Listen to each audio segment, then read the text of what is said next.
Well, Stixay's getting undressed because we're going to do this interview. No, we're done with finals here in Raleigh, North Carolina. Of course, Stixay here.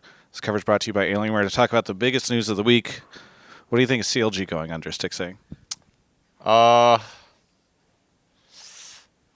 it's a bittersweet feeling because they're going under, and I was on the team for so long, but at the same time they kicked me, so you know, it is what it is, I guess. Yes. Yeah. There's a sense, maybe a sense of indication that you're on that you outlasted CLG. Yeah, I guess that's true. But yeah, I mean, I guess like more seriously, it's sad to see like a legacy brand go. And I think they had a lot of history in the LCS, and they were definitely on an upswing. So yeah, sucks.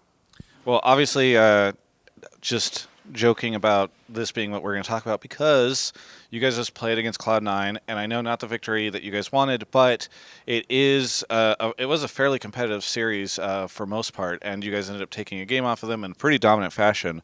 So, given where Golden Guardian started at the beginning of the split, where people were ranking you guys, and even the fact that you guys, I saw a tweet that this was the only time since the first ever split of the LCS where a sixth seed team was facing a first seed team in the finals.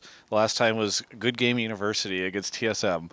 So, so what do you think it is that led you guys to be able to like make such a crazy run? Because for me, it's one of the like, craziest stories in LCS history. Yeah, I think what helped us a lot through this run. I mean, overall, our split was it was really up and down. It was like we started off rough, and then we had a huge spike, and then we dropped really, really hard. That was like almost every LCS team, though. Yeah. If you think about it, like all 100 Thieves did that. There was a bunch of teams that did that. Stupid patches, man. But yeah, and then playoffs, like we did really well. We had a lot of long series.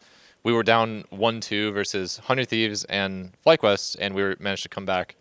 Yeah, I think just ultimately we have a lot of experienced players on our team, and we just don't give up, I think is the best way to put it. We don't give up. Even in our last game versus C9 that was not very close, we'd never give up. We're just looking for that window. We're looking for that opportunity to come back in the game. Yeah, I don't know. That's the best way to put it. We just try not to give up. So. One of the things that was crazy to see was just how aggressive you all have been playing this weekend. I mean, obviously, you've played confidently previously, but there were just so many times where I'd see like a tower dive or you guys chasing somebody down far behind their tower in lane. And this was like 5 minutes into the game or so. It just felt like I was like, what is this team? So I don't know. Do you feel like you guys are playing more aggressive this weekend than you previously do? Or is it just, do people recognize it more because it's happening on stage in a finals weekend? I think that more so the second reason. I think just because it's happening in a big game, and we're not essentially, it's like we're not like choking up and just being like, oh, we're just gonna play safe and scale that kind of thing. We're just like, we don't care, we're gonna fight anyways, and just our kind of team motto is just be confident, take fights, and yeah, just don't be scared at all. Like if you see something, just go for it. So yeah, I think it can be really hard sometimes to do that in a big stage, especially when the stakes are higher, and obviously that's why you see. I mean, we had some int plays too, because of that, right? But it's definitely better to be on that side than the side of just doing nothing and too much caution. Okay, so while I love the aggression, I, as an idiot person who doesn't know anything about the game, I do have to ask you a question respectfully. I don't. You guys seem to just ignore dragons all the time. Like I was surprised at how often, like in FlyQuest and C9, and for me, I'm just, is it a situation where you guys don't value them as much? It's more about the gold lead, or is it just a situation where it's like, let's not run the risk of something going awry early in game? Like what leads to the situation where so often I'll look over and it's like you guys are trying to stop them from getting soul for like the seventh game in a row or something, That's a great question. Maybe it's a bit to do with picks. Maybe it's a bit to do with play. Not really sure. But I think usually that call can sometimes be up to the jungler, and River likes to gank a lot. So I think sometimes he prefers to, go for like a early gold advantage rather than early dragon, which doesn't really, give you too much, but it is nice to stack all the dragons for soul. So. I legitimately, it was just something I had noticed over the course of the weekend. Okay, so you guys yesterday qualified to go to MSI. Obviously, this is the first year where there's two seeds that get to go. Was that on your mind a lot as you guys were playing, or was it really like, let's get to the finals? Where's the priority? Because it's kind of a weird situation where there's like two successes that you can get over the course of this weekend, right? Yeah, it was definitely our goal was to go to MSI. I think making it to the finals is great in itself, and like of course I would have loved to win, but if we had lost our match yesterday, it's like our season's over. But because we won the match for SlyQuest and we were able to advance to the next stage, that was really important for me. And I've been wanting to play versus international competition since the last time I did. It's always a chance to prove yourself. You have more eyes on you. You're playing versus better players. You're typically playing better as well because you're scrimming versus all the better players, right? So, yeah, that was like my team's ultimate goal and my ultimate goal. So. You ended up reunited with Huhi this year, which was really cool to see, especially given all the conversation around CLG, et cetera. But what has it been like playing with him again and getting to play on a major stage with him again? Because I think a lot of people thought it was, it does feel like a flashback to see you guys back on stage fighting again. Yeah, I just feel really lucky that I had the chance to play with him again. I think he's a great player, and I think ever since he role swapped to support, I wanted to play with him because I enjoyed playing with him when I was in CLG, and he also had a lot of success role swapping support. So I knew that he was a great player, and when I got told that he was potentially coming to Golden Guardians, I was just like, no way, like this can't be real. And yeah, thankfully he did, and we're made it to the finals. So I think that speaks for itself. Yeah. I've been hearing a ton of crazy stuff about just how, he's talked about it a little bit in interviews about how he'll just be like, I'm going to pick this champion. We haven't scrimmed with it. We haven't played it. I have no experience, but I'm just going to do it, and he wins. And then I've also heard stuff where he's pretty good at predicting what they're going to pick next game or something like that. Like it seems like he brings a lot that people don't really talk about behind the scenes. I was curious if you can speak to any of that. Yeah. He's a bit of a big brain player. Like he just comes up with picks that I've we haven't played at all, and he'll just randomly comes up to me one day and it's like, hey, if they pick this, I can pick, like for example Jarvan yesterday, and I was just like, why do you want to play Jarvan?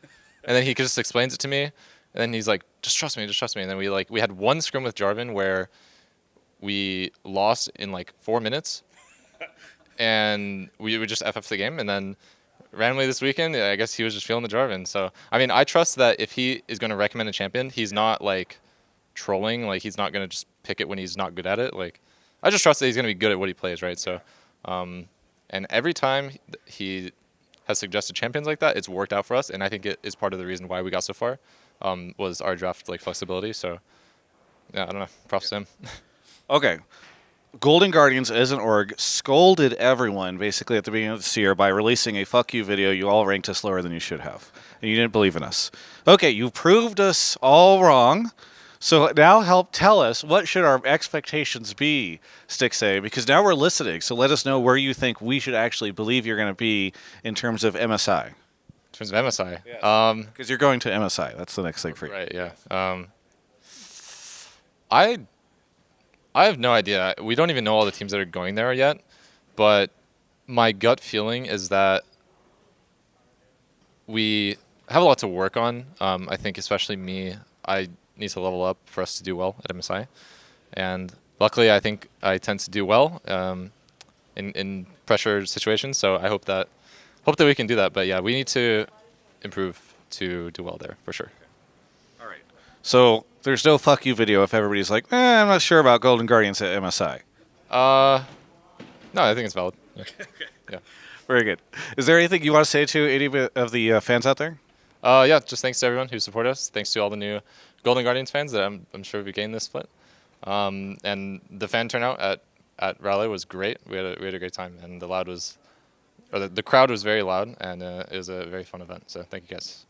I forget. Did I tell you about the tweet that I got from Greg during the off season? I saw it, and I was just like, Okay. So here's what I will say. Here's my official apology to you, because in the off season, I did a video where I was talking about all the roster rumors, and I was like, and somehow Stixay still on CLG on Golden Guardians, because I had thought that you had stepped away for a while, that you come back, and I thought it was an emergency, and Greg, who is your stepfather, tweeted at me from a quiet account on Twitter, and where I noticed it was his name, even though it had the default picture. And he's like, "Hey, listen, maybe his teammates know something about him as a player that you don't know, or something to that effect."